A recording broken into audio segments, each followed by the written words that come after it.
Ngasi numida weram phongkiba paujil pause dagi maru oiba pau khara khangasaraga miyamda khudo tamjage purup singi marakta khuthongnaba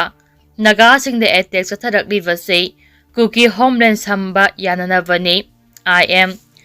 Meitei amasung Kuki gi purup ki marakta khuthongnaba Jirama road natraga Tiger road Naga singi lamda semjilakpa Urkhulda Naga singi yumthugaiba amasung Nagaland laiba Naga singda attack satharakliba adu Kuki homeland natraga Kuki terrori ama semanavagi Thausil adu lona yaba amagum aranba mongda chemnaba thausil ni haina National Socialist Council of Nagalim Isak Moiba NSCN-IM nangasi phongdorakle NSCN-IM ge External Publicity Wing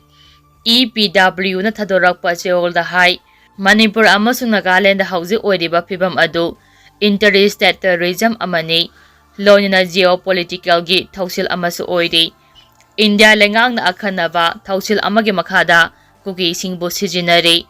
India na sagwapa kuki militant sing na hingsa ge thodok sing chathari suspension of operation shogi makhada training amasung khulai pahenduna tangkak naina thausul kaya chathari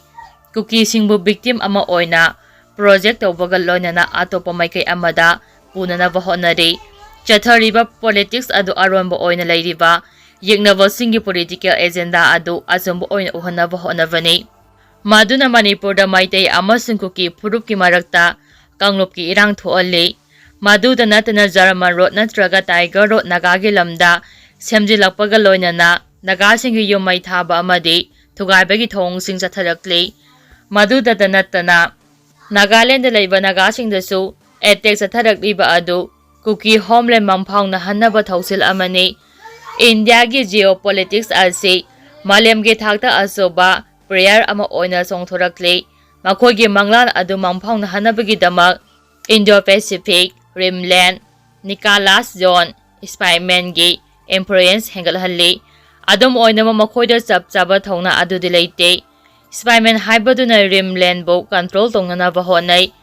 Eurasia gi Rimland rule adu bo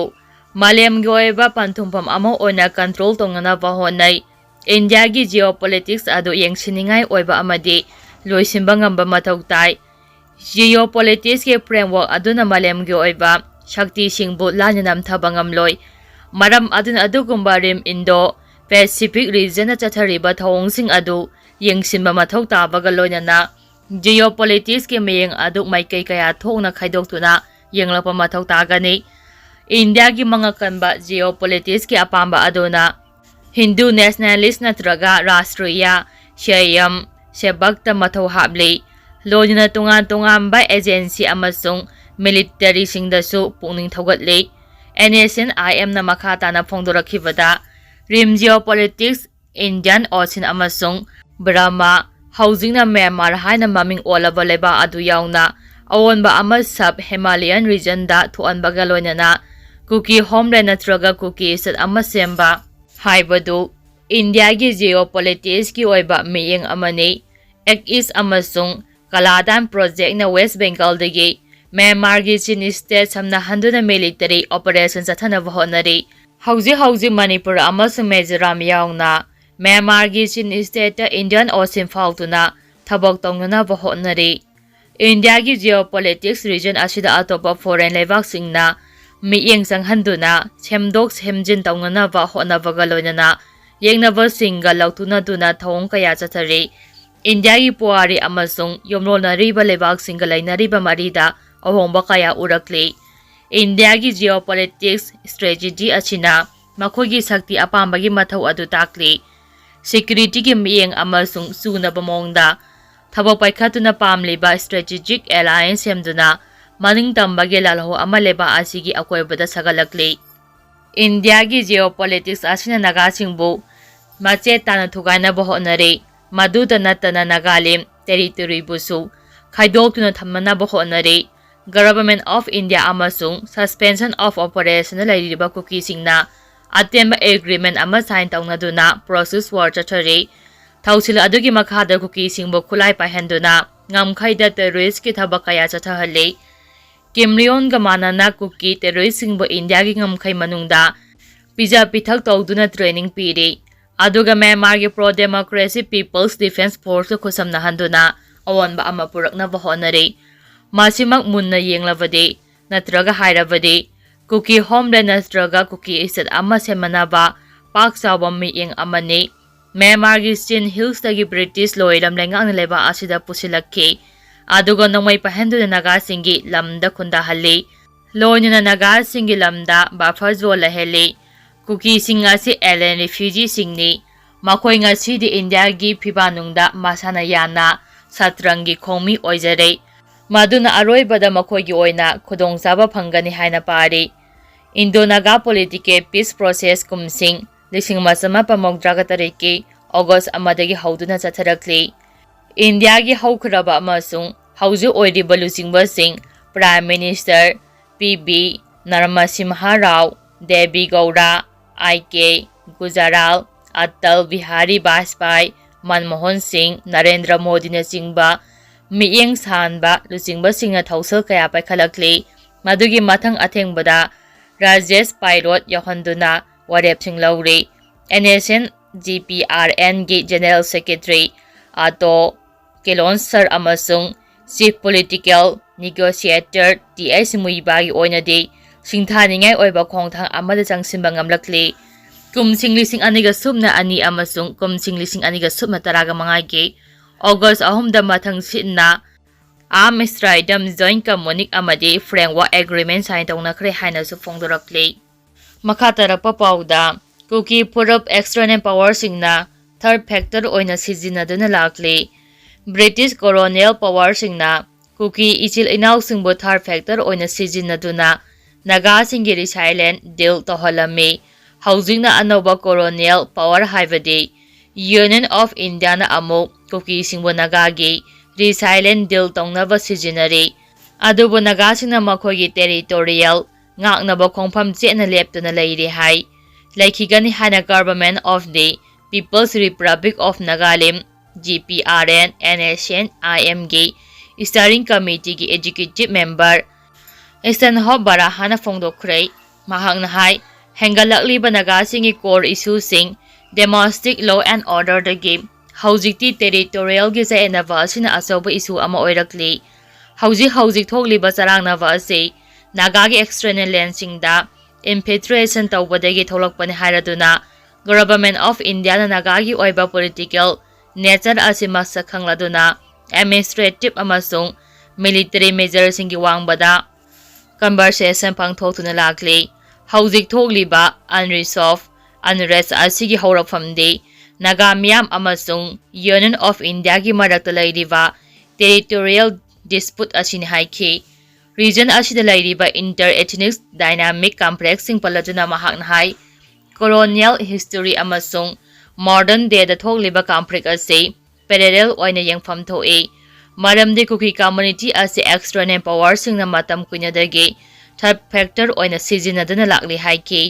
result asida matam gi oina honglakliba conflict sing ase hanagi Indian military lusingba singna fawba military solution ase kha oithokpa yaroi haikiba Loikhre masigi khudam haibabu mamangna chathakhiba military campaign sing aduda Naga miyam kaya awafamda takhiba thodok sing adun haiki makha tarakpa pauda matam hapu yade haiduna pakhumse school da piba amic card ozadagi mahairoi singna mullaga maithadokhrei tabada yamna nungaitaba thodo ama oina Council of Higher Secondary Education Manipur Kosema lauba Higher Secondary Examination gi center amada matam hapu yade haiduna pakhumje sing amasung center aduda piba amic card sing pullaga mahairoi sing aduna school campus manungda maithakhrei Thaudo asi Kaksing district ki manung chanbada laiba Wabagai Higher Secondary School da ngasi nungthil pung ama helakpa adwai da thokhibani school aduda lamai dong Higher Secondary School gi mairoi sing center p ngasi dagi kosema lauba Higher Secondary Examination hobani subject na English thoi pawasina makhata na hai exam center aduda kosem gi Flying Squad Team amasung Indigenous Youth Association of Kangleipak haina mingthonba mahairoi loop amana center aduda adum laisimbadagi mahairoi sing adu pakhatpa thugatpa na maram oiraga pakum ibagi matam konakidre maram aduna matam khara hapkadabani haina mahairoi kharana demand tawrakki adubo center adugi osi amadi mafam aduda duty tawriba singna yakhide maduna maram oiraga mahairoi sin iramba pakum che sing aduga loinana school aduda pirakpa MA sing loinamak mullaga lampak mayaida mai thakre hiram asigi matangda kari thorang tawgadagi haiba chapchana khangdri makha tarakpa pauda MU da oja lawbagi interview da aramba tawrabra haibagi wakat lakle mari lainaba authority na miyamgi singnaba ko allo haina rakle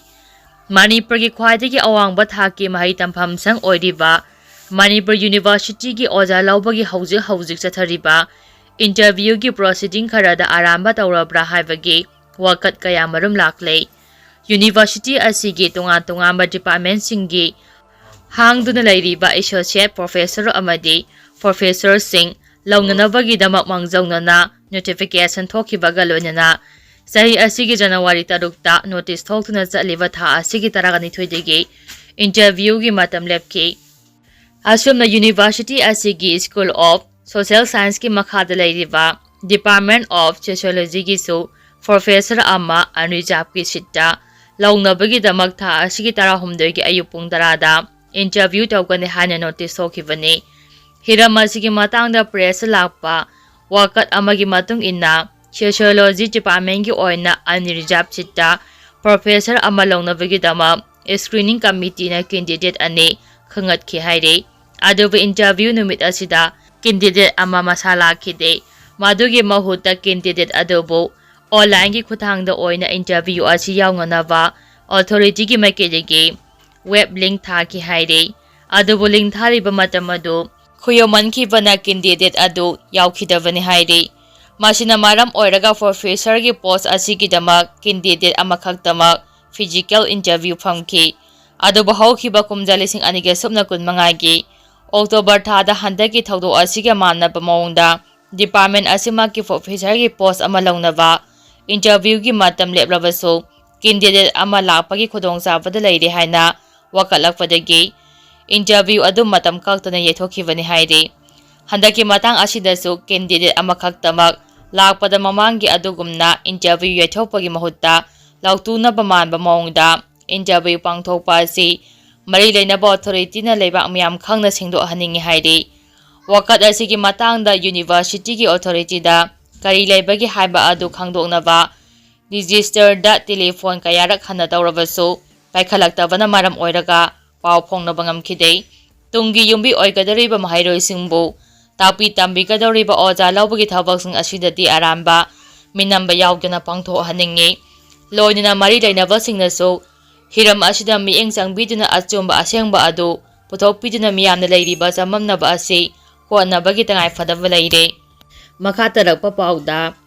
Lot Island da miyoi ani Hatkhre United States ki Lot Island da leiba hockey arena amada thokiba nomai kapagi thawdo amada miyoi ani sire amasung ahum sokle thawdo aduda leikidraba miyoi singi manungda sahi nauri binupi macha ama yawki thawdo aduda nomai kaplakhiba miyoi adusu masa mathanda kapsinjaduna sijaki police ki report ki batuk inadi nomai paiba miyoi aduna masagi imung manungi miyoi singda atamna nomai kapkibani haide thawdo thokhiba matam aduda school gi mahairoi sing hockey sanaduna leikhi tha kharagi mamangdasu Lot Island da leiba Brown University da miyoi ani nomaina kaptana hatkibani Imphal Dimapur lambi phawdok phawjin tawrabra matam sangna sangthok sangsin yadana leirakhiba Imphal Dimapur lambi yauna atay lambi singsu sangthok sangsin yanaba thabak sing lokhatpa malabus hawjingmakki oina lambi sing asi akibi yaudana madi yamna komna sangthok sangsin tawbagi mawng udri hawkhiba saying lising ani ga kungo humdo gi mehumda churchampur dagi haurakpa irangi matung Imphal Dimapur lambi da Meitei singi gari sing amadi tampak ta pot pudunu lakwa gari sing Kangpokpi manungda mai thabana singba thawdok sing leikhibaga loinana tampak lamdasu sursampur da pot puduna lakpa gari sing mai thabagi thawdok leikhibani masida natna tampak lamgi miyoi sing soiduna Kangpokpi district lansin khibada amadi tampak lamda lansilakhiba miyoi sing mafam khangkhidabagi thawdok sing leibaga loinana tampak lamgi Meitei sing amadi singi lamgi kuki singi marakta lambi phawdok phawjin tawba yadana leirakhibani